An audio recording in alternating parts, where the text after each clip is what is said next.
Welcome back to What's Hitting. I'm your host, Jay Hits. Thanks for tuning in again. If you've stumbled upon this channel, welcome. If you are one of the hitters, welcome back. Thanks for tuning in. Today I've got an exciting conversation, something to talk about. I'm going to talk about Viktor Grebennikov, who is a Russian, or is, I don't know if this gentleman is still alive, but he's a Russian scientist. And this guy, he became pretty popular for his anti-gravity levitation board that he created using something unusual.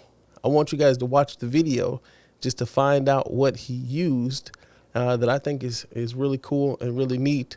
I think it's something little known, so I'm sharing it on the channel for you guys to become aware of the science that is out here.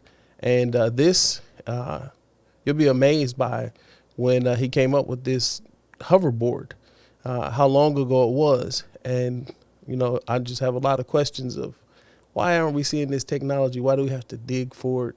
Or why do we hear about it? And like I did the first time when Dan Davidson was talking, I believe at a TED Talk, and I stumbled upon this information. I'm sharing with this information from Frank Voltmeyer's page, but I originally heard about this gentleman, a couple years ago, and I was looking for the original video of the TED Talk, and I couldn't find it. But I did find this for you guys. So this is what's hidden in this video. Let's go. It's a man named Grebennikov from Russia. Grebennikov was kind of a non-conventional scientist. He was an entomologist, did a lot of work with bugs, entomology. And his favorite thing was to go out into the steppes of Russia and into the various outer hinterlands and camp out in the summers and study his favorite subject. And on one of these expeditions, he started seeing some weird effects. This is all explained in great detail on the AchilleNet site if you type in Grebennikov and his flying box or gravity platform. But anyhow, the result of this was to show that he found a certain bug that didn't fly, it levitated. And this was, he'd put this bug into a little vial or something, and he saw this vial jumping up off the lab table, jumping up and down. And of course, this is patently impossible based on any time of normal physics. So he got into this, and he found out that the bug wings themselves were creating an anti-gravity phenomena under certain conditions. And of course, what we have here, if you analyze, I think I found the bug. It's actually a beetle. And if you analyze this bug structure, you see a hexagonal pyramid structure array throughout the entire bottom wing of this bug. Turns out that beetles have two wings. The top wing is called a wing cover, and what the beetle does is it lifts this wing cover up, and then it flips out its lower wings, or inner wings. Now the bug cover protects the inner wings, but when it gets excited or something, it flips these other wings out, and it flaps these other wings, and the inner wings flap a little, and this beetle goes gyrating around. They can't fly very good, but they sure levitate great, I guess. And anyway, he took a whole bunch of these bug wings, and he glued them to like a Venetia blind structure, and he put it into a little platform he built. So they were all, these bug wings were all covered in here. And he used I theorize he used the wing covers as well as the inner wing itself. There's also a kind of a handlebar on this thing with some controls. You can see the thing a little better here in detail. The controls, I think, had to be manipulated continuously and probably vibrated to create the same action that the bug was doing. There was also down at the base some kind of a lever, which I suspect controlled the amount of lift he was getting out of this thing. Anyway, Grebennikov claimed that he could fly this thing or levitate it, and it would go around at almost 1,000 miles an hour. Now you ask, how can that happen?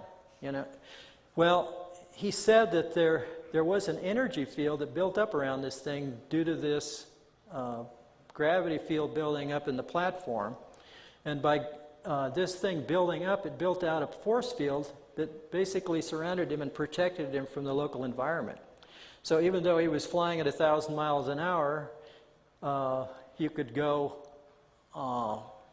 you could be wearing your Sunday best suit and not get it flutter a bit at 1,000 miles an hour.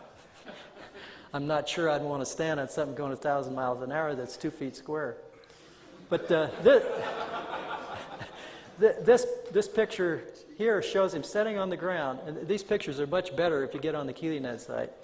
This is the platform with him on it about 3 to 6 feet above the ground, because here's the shadow here down below. Now you could say this is all faked, but if you get into the other things that he did with shape, they almost mirror the stuff that I discovered, and it proves, I guess, that there's either two crazy people in the world, or there's two people that have found the same discoveries. So I think that this is a valid phenomenon, and I'll show you why. Look, I'm going to stop the video there. If you guys want to watch the video further, I'll copy it down in the description. But this is crazy to have a hoverboard. This guy, he invented a hoverboard before we had the hoverboard with the lights and all the cool stuff. But I just find this so cool and neat. I wanted to share with you guys to let you know what is possible out there, to cause you to think about what is possible. And I just want to start the conversation of what do you think they did with this technology? Because we don't see this technology being applied today. We don't see it where it's like people flying around on his hoverboards or his levitation boards. And so what happened to it? Let's have a conversation on, or what do you think it could be used for? Can we recreate it? It makes me think a lot of different things. It makes me think why the Egyptians were so fascinated with beetles and that sort of thing. Maybe they knew then how to use some of these technologies that Grebennikov stumbled upon. And so I just think it's neat. I wanted to share it. Drop your comments below. I'd love to hear what you have to say about the video, whether you knew about this or had heard of it before now. Just let me know. And don't forget to hit that subscribe button. Come back, like, share, talk to your friends about it. Tell them about my channel. And eventually I'm going to get to the point where I'm giving away some merch and that sort of thing, maybe some T-shirts for subscribers. But we're trying to get the viewership up, trying to get to 100 subscribers. So help me do that. Tell your friends, share the videos, come back, check out the channel. And until then, I'm Jay Hits. This has been What's Hitting. Be blessed.